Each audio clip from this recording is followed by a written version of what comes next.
पांच पदों का सार नहीं गुरु का कोई सानी, तिर गए रे भव जीव गुरु आज्ञा जिन मानी। वाणी बड़ी सुहानी जो गुरुदेव बखानी, तिर गए वे भव प्राणी रे जिनने घट आनी।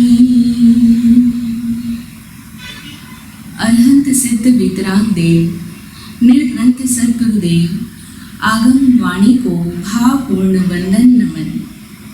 भव्य आत्माओं की भव्यता को नमन। एक फ्रेंच फिलोसोफर हुए रेने डेकार्ट। उनका यह मानना था कि हमें अगर सत्य का ज्ञान पाना है, किसी भी वस्तु को जानना है, तो उस पर डाउट करो। उन्होंने ज्ञान पाने की, किसी भी वस्तु को जानने की जो प्रक्रिया अपनाई, उसे मेथड ऑफ डाउट कहा जाता है। उनकी प्रक्रिया का नाम था संदेह की प्रक्रिया। इसीलिए वेस्टर्न फिलोसॉफिकल वर्ल्ड में उन्हें संदेह का जन्मदाता कहा जाता है, क्योंकि वे कहते थे कि हर किसी बात पर डाउट करो। उनका ये मानना था कि मैं किसी भी बात को स्वीकार नहीं करूंगा। I shall not accept anything। मैं हर चीज पर डाउट करूंगा। डाउट कर करके ही मैं सत्य तक पहुंच सकता हूँ। जैसे मान लीजिए अगर उनके सामने कोई आदमी बैठा है, तो वो कहेंगे कि क्या पता तुम वास्तव में बैठे हो या नहीं बैठे हो। तो वो बार बार उस चीज पर डाउट करेंगे कि क्या तुम रियल में हो या नहीं हो, क्या तुम्हारी वास्तविकता में तुम एग्जिस्ट करते हो यहाँ पर, इस समय में, इस क्षेत्र में, यहाँ पर तुम्हारी एग्जिस्टेंस रियल है या नहीं है। तो वो जितने भी तरीके हो सकते थे, उस हर तरीके से उस पर डाउट करते थे। और डाउट करने के बाद में अगर वो चीज सत्य सिद्ध नहीं होती तो उसे वो नहीं स्वीकार करते थे। और डाउट करने के बाद में जो निकल करके आए वही सत्य हो सकता है। तो उनका यही मेथड था, हर बात को जानने के लिए, किसी भी बात के प्रति सर्टेन हो जाने के लिए, निश्चित हो जाने के लिए पहले उस पर डाउट करो। और वो डाउट करते ही चले गए, हर बात पर उन्होंने डाउट किया। उनका ये कहना था कि मैं हर चीज पर डाउट करूंगा जब तक कि मैं ऐसे पॉइंट पर नहीं पहुंच जाऊं जिस पर कि फिर डाउट किया ही नहीं जा सकता। जब तक मैं किसी ऐसे सत्यता पर न पहुंच जाऊं कि जिस पर आगे अन्य कोई भी प्रकार का संदेह उत्पन्न हो ही नहीं सकता है। हर चीज को पहले वेरीफाई किया जाना चाहिए। इसीलिए उन्होंने कहा कि never assume anything as real while it is not self evident. जब तक वो चीज स्वयं सिद्ध ना हो जाए, प्रत्यक्षतः प्रमाणित ना हो जाए, तब तक किसी भी बात को ना मानो, उस पर संदेह करते चले जाओ उस पॉइंट तक, जब तक कि वो डाउट स्वयं सेल्फ कॉन्ट्राडिक्टरी ना बन जाए। जब तक उस बात पर सेल्फ कॉन्ट्रडिक्शन ना आ जाए, तब तक उस बात पर संदेह करते चले जाएं। और इस संदेह करने की प्रक्रिया के द्वारा ही एक व्यक्ति सत्य तक पहुंच सकता है। तो इस तरह से संदेह करते करते करते करते वो एक ऐसे अंतिम उस बिंदु पर पहुंच गए जिस पर आगे फिर डाउट नहीं किया जा सकता था, जो उनकी भाषा में सेल्फ कॉन्ट्रडिक्शन का पॉइंट आ गया था। और वह पॉइंट था मैं, क्योंकि मैं हर चीज पर डाउट करता हूँ। हो सकता है ये चीज रियल ना हो सकता है आप मेरे सामने बैठे हैं लेकिन आप सत्य नहीं हो, क्योंकि मैं हो सकता है सपने में आपको देख रहा हूँ, सपने में ही मैं आपके साथ में वार्तालाप कर रहा हूँ, सपने में ही ये सारी बातचीत हो रही है। क्योंकि हम जानते हैं कि सपने में भी हम लोग बहुत कुछ कर लेते हैं, अनेकों लोगों से मिलकर आ जाते हैं, ना जाने कहाँ से कहाँ पहुँच जाते हैं। और जिस समय हम ये सब क्रियाकलाप सपने में कर रहे होते हैं, उस समय वो हमारे लिए बिल्कुल सत्य होता है। उस समय हमें ये थोड़ी ना मालूम पड़ता है कि मैं अभी सत्य नहीं देख रहा हूँ, ये सब मेरा एक सपना चल रहा है। उस समय वो हमारे लिए बिल्कुल ट्रुथ होता है, सत्य होता है।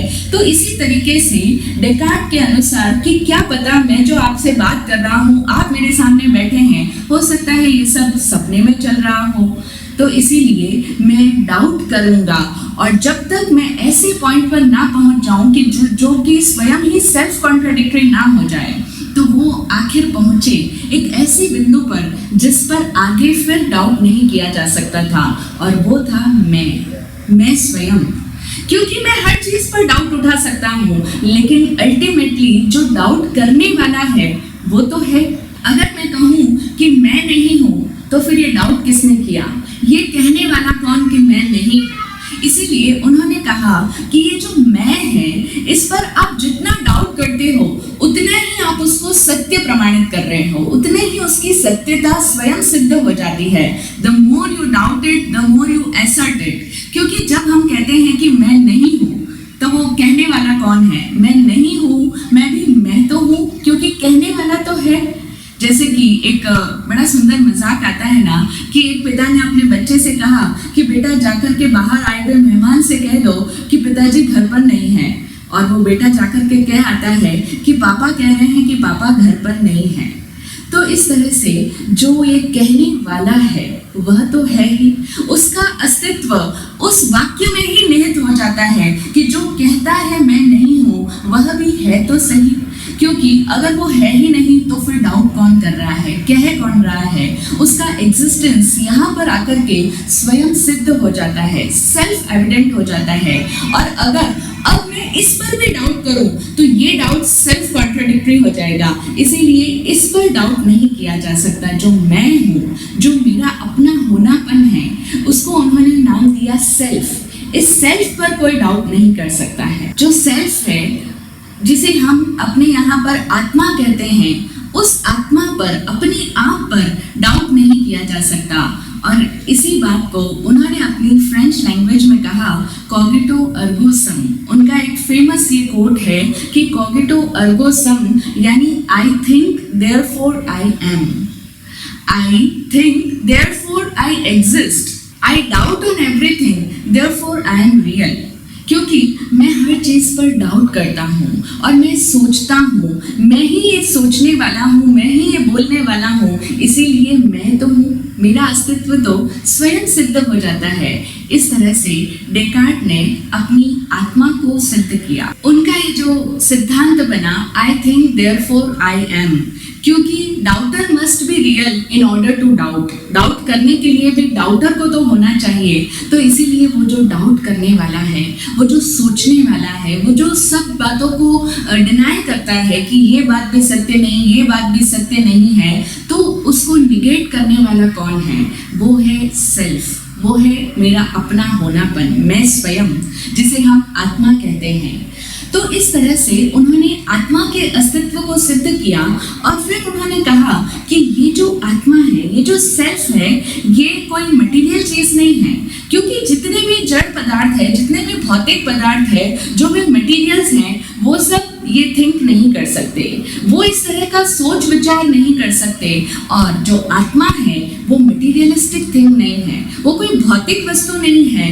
आत्मा अभौतिक सत्ता है। जो ये सेल्फ है, जो डाउट करने वाला है, वो एक अभौतिक तत्व है, और जिसे हमारे यहाँ पर चेतन तत्व कहते हैं। तो वे भी अल्टीमेटली इसी निष्कर्ष पर पहुंचे कि ये आत्मा कोई भौतिक तत्व नहीं है, कोई भौतिक पदार्थ नहीं है, कोई मटेरियल नहीं है, इसका अस्तित्व स्पिरिचुअल है। आत्मा आध्यात्मिक सत्य है, उसका एक आध्यात्मिक पहलू है। और उसका आत्मा का कार्य क्या है कि सोचना, चिंतन करना, मनन करना, विचार करना, किसी भी बात को मानना अथवा किसी भी बात को नकारना, एक्सेप्ट करना, एसर्ट करना अथवा उसको निगेट करना या डिनाई करना, हर प्रकार का थिंकिंग जितना भी होता है वो सब इस आत्मा का कार्य है, वो सब इस सेल्फ के कार्य है। इस तरह से उन्होंने आत्मा को सिद्ध किया और आत्मा का अस्तित्व भौतिक नहीं माना, आत्मा का अभौतिक आध्यात्मिक अस्तित्व स्वीकार किया। कितनी विचित्र बात है ना, जिसे हम वेस्टर्न वर्ल्ड कहते हैं, पश्चिमी देश, पश्चिमी सभ्यता के लोग जो कि बहुत ही ज़्यादा भौतिकतावादी हैं, वे लोग बहुत जड़वादी हैं, हर चीज़ में वह बाहर ही बाहर जाते हैं। ऐसे उस वेस्टर्न वर्ल्ड में भी कुछ ऐसे लोग हुए जिन्होंने स्वयं की खोज करी। और स्वयं की खोज करने का मेथड सबका भिन्न भिन्न हो सकता है। जैसे डेकार्ट का मेथड था मेथड ऑफ डाउट। तो संदेह कर करके, हर बात पर प्रश्न उठा उठा करके, प्रश्न पूछ पूछ करके कि क्या वो वास्तव में सत्य है, अगर वो ऐसा नहीं है तो इसका मतलब वो भ्रम है। तो इस तरह से सारे भ्रमों का निराकरण करते चले गए और तब अल्टीमेटली बचा मैं, जिस पर कोई संदेह नहीं उठाया जा सकता है। तो इस तरह से उन्होंने अपने आप के अस्तित्व को जाना, अपनी आप की खोज करी और फिर उस खोज में उन्होंने यह भी पाया कि यह जो मैं है यह कोई भौतिक तत्व नहीं है, ये आध्यात्मिक है। इस आत्मा का अस्तित्व अभौतिक है ना। कितनी विचित्र बात। हम लोग जिसे समझते हैं कि वो लोग तो आत्मा को मानते ही नहीं हैं, हम लोग बड़े महान हैं, हम लोग ईस्टर्न वर्ल्ड वाले हैं, पूर्वीय सभ्यता के, पूर्वीय देश के लोग हैं, जहाँ पर हमें धर्म विरासत में मिला है और हमारे यहाँ पर, हमारे इस देश की धरती पर अनेकों तीर्थंकर हुए, अनेकों अवतार हुए, अनेकों ज्ञानी पुरुष हुए, अनेकों महापुरुष हुए और उन सब ने हमें ज्ञान दिया।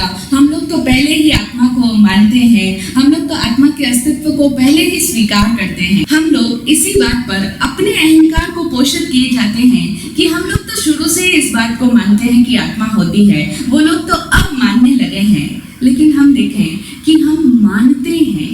उन ज्ञानियों ने कहा, उन्होंने जाना और तब उनकी वाणी में ये वाक्य आया कि आत्मा का अस्तित्व है, लेकिन हमने स्वयं ने उस आत्मा को खोजा नहीं, हमने स्वयं ने उस आत्मा को जाना नहीं, हमने बस उनकी बात को मान लिया। उन तीर्थंकरों की, उन ज्ञानियों की वाणी को मानकर उनकी पूजा कर ली कि उन्होंने जो कहा वो वाक्य एकदम सत्य है, आगम कथन बिल्कुल सर्वथा सत्य है, धर्म शास्त्रों में, धर्म ग्रंथों में कही गई सारी बातें सत्य है। लेकिन उसको सत्य कहने से और उनकी पूजा करने मात्र से हमारे अंदर का ज्ञान तो उद्घाटित नहीं हुआ ना। हमने स्वयं ने अपने आप की खोज में अभी यात्रा शुरू ही कहाँ की। उस बात को मानकर हमने तो अपनी खोज बंद कर दी। होना तो यह चाहिए था कि उस बात को सुनकर कि हमारे तीर्थंकरों की वाणी में, हमारे आगम ग्रंथों में जो बातें हैं उसको मैंने पढ़ा, सुना और अब मैं स्वयं उस यात्रा पर जाऊं, अब मैं स्वयं उन बातों की खोज में निकल पड़ूं और तब मैं अपने ही भीतर से, अपने आप के भीतर से इन बातों को जानूं और तब वो ज्ञान जो तीर्थंकरों ने कहा, वो ज्ञान तभी मेरा भी अनुभवा हुआ सत्य बनेगा, तब मैं ज्ञानी हो पाऊंगा। अभी तक उनकी बातों को मान लेने मात्र से कोई व्यक्ति ज्ञानी नहीं हो जाता। और यही हम सब का एक बहुत बड़ा मिसकंसेप्शन है कि हम औरों की बातों को मान करके स्वयं को ज्ञानी मान लेते हैं। लेकिन ज्ञानी कोई तभी हो पाता है जब वो स्वयं अपने भीतर से उस बात को जानता है, जब वो बात, कहा हुआ कथन स्वयं से उसका अनुभवा हुआ सत्य कथन बनता है। अब से हम भी ज्ञानी होने की राह में अपने कदम बढ़ाएं। अब इन दिनों में हमें अपने आप को जानने की यात्रा शुरू करनी है। ये पर्यूषण के दिन अपने आप में उतरने के दिन है, अपने आप में डूबने के दिन है, अपने आप से प्रश्न करने के दिन है कि मेरा अस्तित्व क्या है, मैं कौन हूँ। इस बात की हम चर्चा भी कर रहे थे कि इन दिनों में हमें स्वयं की खोज में डूबना है, स्वयं की खोज प्रारंभ करनी है और जो भी सम्यक्त्व का साधक है, जिसे भी संकिति होने की, सम्यक दृष्टि होने की साधना करनी है, क्योंकि सम्यक दर्शन को हमारे यहाँ पर जैन शास्त्रों में भगवान महावीर की वाणी में धर्म का आधार कहा गया है, जिसे समझाने के लिए कहा गया कि धर्म रूपी अगर कोई महल है तो उसकी नींव है सम्यक दर्शन, यानी धर्म में प्रवेश करने का पहला जो द्वार होगा वह सम्यक दर्शनी होना, संकिति होना। तो ये सम्यक्त्व की साधना करना, सम्यक्त्व का अभ्यास करना एक साधक के लिए सबसे प्रारंभिक और प्राथमिक साधना है। तो हम बात कर रहे हैं सम्यक्तम प्रार्थना की। एक संकिति होने के लिए जो इच्छुक है, जो जिज्ञासु साधक है, जो अपने जीवन को बदलना चाहता है, मिथ्या दृष्टि से सम्यक दृष्टि होना चाहता है, संकिति होना चाहता है, वो ऐसा साधक सम्यक्तम की यानी सम्यक्त्वी होने की प्रार्थना करते हुए कहता है कि आत्मा के उपादान पर कभी शंका उत्पन्न ही ना हो। अभी आत्मा का उपादान क्या है? आत्मा का उपादान अर्थात आत्मा की योग्यता, आत्मा की अर्हतता। उपादान शब्द को हम जरा समझ लें।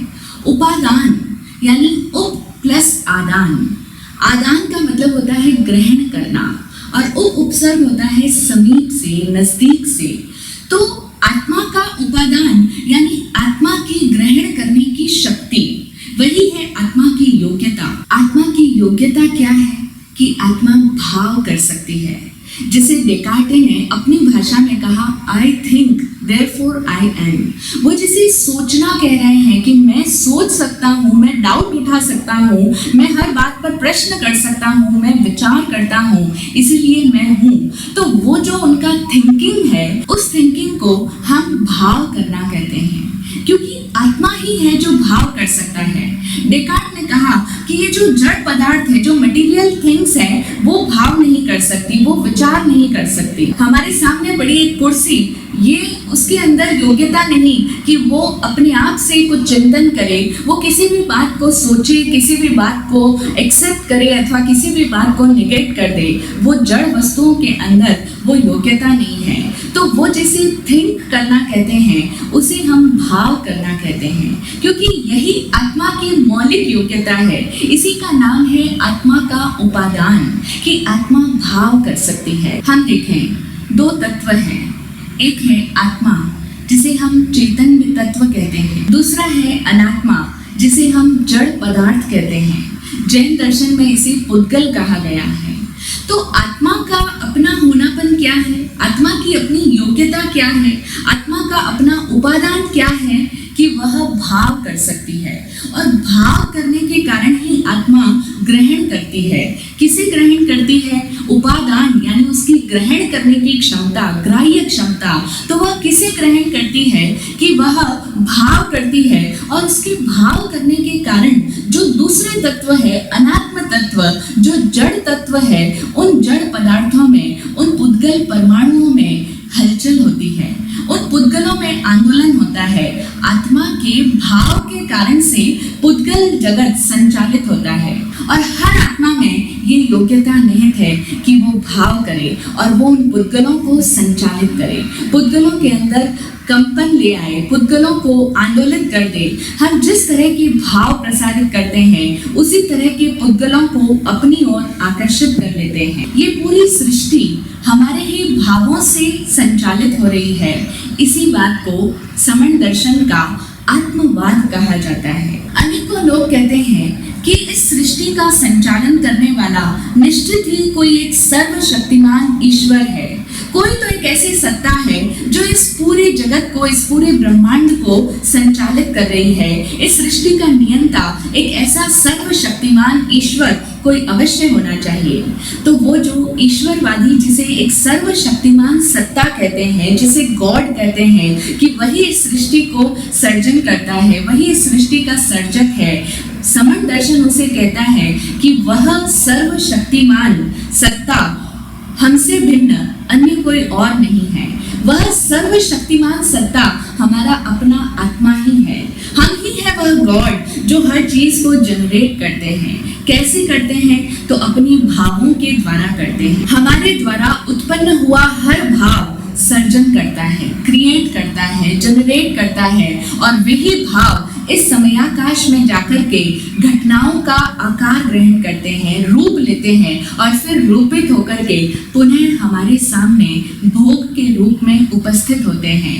ये पूरा सृष्टि का विज्ञान है कि कैसे सृष्टि की रचना होती है। समण दर्शन का इसीलिए हमेशा ही यही उद्घोष रहा कि आत्मा ही परमात्मा है। आत्मा के भीतर असीम और अनंत शक्तियां निहित है, जिसे हम इनफाइनाइट कहते हैं, कि वह जो सर्वशक्तिमान है, जो हमारे करने से नहीं हो सकता।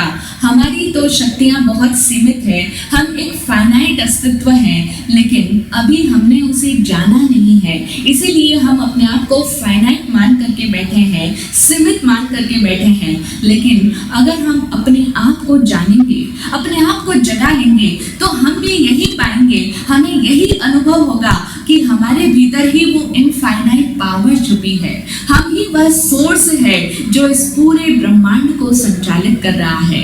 और जो हमारा अपना जीवन है उसे भी हमने ही बनाया है। यही समण दर्शन का आत्मवाद है जिसे हम सभी को समझने की अत्यंत आवश्यकता है। आज वेस्ट के अनेकों थिंकर्स, फिलोसोफर्स, मोटिवेटर्स वो सब इस बात को जान पाए हैं और वो सब इस बात को बताते हैं कि हमारे जीवन में जो कुछ भी घटित होता है उसे हम ही आकर्षित कर रहे हैं। उसको घटित करने वाले हम स्वयं हैं। चाहे हम लुइस हे की बातों को सुने अथवा बॉब प्रॉक्टर हो, जॉन असराफ हो या जितने भी जीवन के विज्ञान को जानने वाले लोग हुए हों, वे सभी एक बात कहते हैं कि आपके जीवन में वही कुछ आता है जिसे आप अपने जीवन में आकर्षित करते हैं। तो यही बात समण दर्शन का आत्मवाद हमें सिखाता है, हमें समझाता है कि किस तरह से ये आत्मा अपने भावों के द्वारा कर्मों का बंधन करता है। आत्मा अपने भावों के द्वारा इस पुद्गल जगत को आंदोलित करता है। तो ये जो कर्म है जिसे हम कर्म बंधन कहते हैं, उस कर्म बंधन की प्रक्रिया को यदि हम समझें बिल्कुल ही सरल शब्दों में, तो हम कहते हैं कि आत्मा ने भाव किया और आत्मा के भावों से कर्म परमाणु आकर्षित होकर के हमारी आत्मा के साथ में आकर के बंध गया।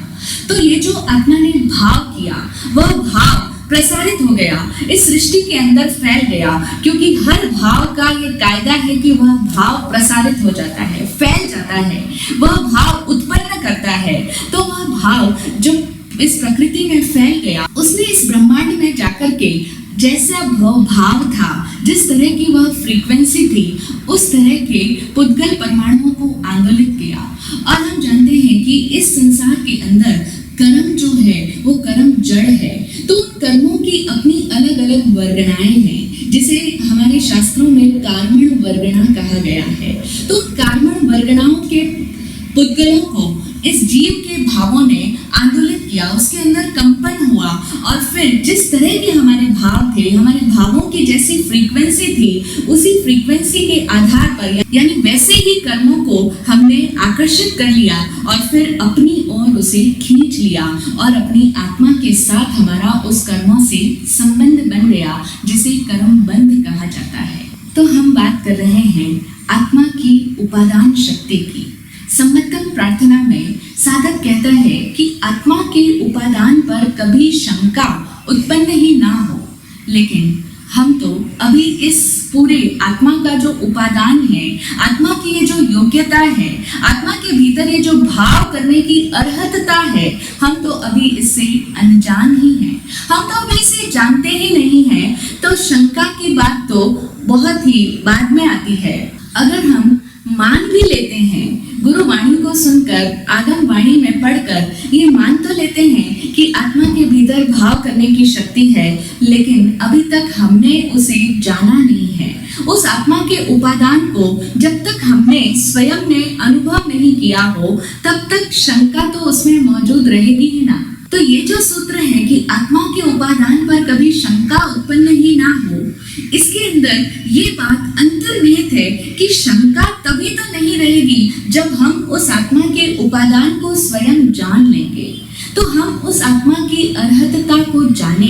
अभी तो हमारी स्थिति ऐसी है कि हम आत्मा के उपादान को नहीं जानते, हम आत्मा के उपादान को कभी महसूस ही नहीं कर पाते। अभी तो हमारी दृष्टि अपनी आत्मा की योग्यता पर कभी जाती ही नहीं। हमारी दृष्टि हमेशा ही दूसरों पर टिकी रहती है, क्योंकि इस जगत में दो तरह की दृष्टियां हैं। एक है उपादान को देखने वाली दृष्टि और दूसरी है निमित्तों को देखने वाली दृष्टि। दो तरह की बातें हैं, एक है उपादान और दूसरा है निमित्त। ये दो ही कॉज होते हैं, हर घटना के दो कारण हैं। एक पहला जो मुख्य कारण है वह है उपादान कारण, जिसे हमने अभी समझा कि आत्मा की स्वयं की भाव करने की योग्यता, उसी ने ये सब कुछ आकर्षित किया और उसी के कारण से हमारे कर्मों का बंधन हुआ। उसी आत्मा के भाव करने के कारण ही कर्मों का संबंध हमारे साथ में जुड़ गया और हमारे ही इन भावों के कारण, आत्मा के उपादान के कारण ही हमारे जीवन की हर घटना का निर्माण हुआ है। लेकिन ये जो जीवन में हमारी घटनाएं आती है, जैसी भी परिस्थिति आती है, जैसे भी लोग हमें मिलते हैं, वो सब क्या है? वो सब है निमित्त कारण। एक है उपादान कारण जो कि हम स्वयं हैं, और दूसरा होता है निमित्त कारण जो कि व्यक्तियों के रूप में, परिस्थितियों के रूप में, अलग अलग सिचुएशंस के रूप में, अलग अलग घटनाओं के रूप में जो हमारे जीवन में आता है, वो सब क्या है? निमित्त है। और हम सब की दृष्टि हमेशा किस पर टिकी होती है? निमित्तों पर टिकी होती है। हमारे जीवन के सारे सुख दुख के अनुभव किसके कारण है? निमित्तों के कारण से है। इस बात को हम जरा और खोल करके समझ लें कि हमें हमेशा ही क्या लगता है, इस फला व्यक्ति के कारण से मुझे जीवन में तकलीफ आई, अथवा मेरे लाइफ में सिचुएशन से कुछ ऐसी आ गई कि मैं प्रोग्रेस नहीं कर पाया, मैं आगे नहीं बढ़ पाया, अथवा ये व्यक्ति अगर मेरे जीवन में आ जाएगा तो मैं सुखी हो जाऊंगा। तो ये जो व्यक्ति है, ये जो वस्तु है, ये जो परिस्थिति है, ये सब है निमित्त। और हम लोग हमेशा ही इन निमित्तों को अपने जीवन का जिम्मेदार ठहराने लग जाते हैं। हम कहते हैं कि ये निमित्त ही हैं जो मुझे सुखी और दुखी करते हैं। तो अभी तक हमारी दृष्टि निमित्तों को देखने वाली दृष्टि है। अभी तक हमें अपनी उपादान पर कभी नजर नहीं गई कि इन निमित्तों को हमारे जीवन में आकर्षित करने वाला, इन निमित्तों को हमारे जीवन में बुलाने वाला तो हमारा आत्मा स्वयं है। हमारा अपना आत्मा का उपादान है, वो तो निमित्त है। उनको बुलाया किसने है? हमने बुलाया है। आत्मा का उपादान ही उसका मूल कारण है। हमने ही कभी ऐसे भाव प्रसारित किए कि जिसके कारण से आज ऐसे व्यक्ति हमारे जीवन में आए, जिसके कारण से आज ऐसी परिस्थितियां हमारी लाइफ में आई। अब वो परिस्थितियां हमें अनुकूल लगे अथवा प्रतिकूल लगे, लेकिन उन सब को बनाने वाला, उन सब को अपने जीवन में बुलाने वाला और आकर्षित करने वाला हमारा स्वयं का उपादान था, आत्मा का उपादान था। इस बात को हम कभी समझ नहीं पाते। हम हमेशा बाहरी कारणों को जिम्मेवार ठहराते हैं, कसूरवार ठहराने लग जाते हैं। और इसीलिए इन निमित्तों को जब तक हम दोषी मानते रहेंगे, तब तक हम सम्यक दृष्टिकोण युक्त नहीं हो पाएंगे, तब तक हमारा दर्शन सम्यक नहीं हो पाएगा, हमारी अंडरस्टैंडिंग सम्यक नहीं हो पाएगी। तो इसीलिए ये सम्मतम प्रार्थना का दूसरा सूत्र हमें ज्ञान देता है कि आत्मा के उपादान पर कभी शंका ना हो। तो ये आत्मा के उपादान पर हमें शंका ना हो, उससे पूर्व हमें आत्मा का उपादान क्या है उस पर तो दृष्टि डालनी होगी। उसे तो समझना होगा कि अब से हम इन निमित्तों को दोषी ना ठहराएं। हम जब भी अपने जीवन में आने वाले किसी भी व्यक्ति, वस्तु अथवा परिस्थिति को जिम्मेवार ठहराने लगे अपने सुख दुख का, अपने जीवन को बनाने अथवा बिगाड़ने का, तभी हमें ये ख्याल जगे, तभी हमें ये बोध जगे कि अरे ये तो निमित्त है। और इन निमित्तों का क्या दोष? ये निमित्त तो हमारी आत्मा का उपादान के कारण ही रिफ्लेक्ट हो रहे हैं। हमारी लाइफ एक प्रतिफलन है, एक रिफ्लेक्शन है। किसका? हमारे अपने भावों का। हमने वो जो भाव किए थे उसी से कर्मों का बंधन हो गया था, उसी से हमने एक रिकॉर्डिंग कर ली थी, और वही रिकॉर्डिंग आज इन निमित्तों के रूप में रिलीज होकर के हमारे सामने आ रही है। हाँ, ये सत्य है कि इस जगत के अंदर निमित्तों के बिना कुछ भी घटित नहीं हो सकता। आत्मा का उपादान उसका मूल कारण था, लेकिन वो जो भाव वापस रूपित होकर के हमारे सामने आएगा, फल भोग हमें कराएगा, तो वह निमित्तों को लेकर के ही आएगा। कोई भी इस सृष्टि की घटना बिना निमित्त के घटित नहीं हो सकती, लेकिन वो निमित्त अपने आप में कुछ भी करने वाला नहीं है। उस निमित्त के अंदर चाबी भरने वाला कौन है? हमारा अपना उपादान, जो हमारा अपना भाव था, वही उससे ऐसा करवा रहा है। अब हम ये जितनी भी तरह की शिकायतें करते हैं कि वो मेरे साथ में ऐसा बिहेव करता है, या उसके कारण से ऐसा हुआ, वो नहीं होता तो आज ऐसा हो जाता, वो होता तो बहुत अच्छा हो जाता, ये सब इस तरह की जितनी भी बातें हैं, जितना भी हमारा ये कॉन्सेप्ट है, आज हम उसको क्लियर कर लें, अपनी अंडरस्टैंडिंग को सम्यक बना लें कि वो निमित्त अपने आप में कुछ भी नहीं कर सकता। उस निमित्त को बुलाने वाला हमारा अपना आत्मा का उपादान था। तो अब हम इस बात को समझ पाए हैं कि आत्मा का उपादान ही वह बल है जो हमारे जीवन को बना रहा है, और इसीलिए मुझे निमित्त को दोषी नहीं मानना है। निमित्त का कोई दोष नहीं है, बल्कि निमित्त तो मेरे लिए उपकारी है। क्योंकि यदि वे निमित्त मेरे जीवन में ना आते तो मुझे ये मालूम कैसे पड़ता कि मेरे अंदर से क्या भाव प्रसारित हुए थे। मेरे ही भावों का प्रसारण वह एक आकार लेकर के मेरे सामने आया है, तो वह तो मेरे लिए एक आईना है। हमारे जीवन में आने वाला हर व्यक्ति, हर वस्तु, हर परिस्थिति एक आईना है, जो एक दर्पण के रूप में हमें ये दिखा रही है कि आपने ही कभी ऐसे भाव किए थे, हमारी आत्मा का उपादान ऐसा रहा था, इसीलिए ये निमित्त हमारे सामने ऐसा रूप लेकर के आए हैं। तो ये निमित्त दोषी नहीं है, बल्कि उपकारी है। अब जब हम इस बात को समझ जाएंगे तो हम ये कह पाएंगे कि निमित्त तूने तो उपकार ही किया, दुख चाहे सुख मुझे कुछ तो दिया। हमारा दृष्टिकोण, हमारा देखने का एक अंदाज ही पूरा बदल जाएगा, गेस्टोट ही चेंज हो जाएगा कि अब वो निमित्त दोषी नहीं बल्कि हमारे लिए उपकारी होगा। और अब उस आईने में देखकर हम अपने आप को बदल सकते हैं। हम अपना जो हमारा आत्मा का उपादान बल है, जो आत्मा की उपादान शक्ति है, जो भाव करने की योग्यता है, उसको हम सम्यक बना लें, क्योंकि हमारे जीवन में वही आएगा जो हम भाव प्रसारित करेंगे। इसीलिए अब हम अपने भावों को सद्भावमय बना लें, ताकि हमारा जीवन भी सुंदर हो, खुशनुमा हो।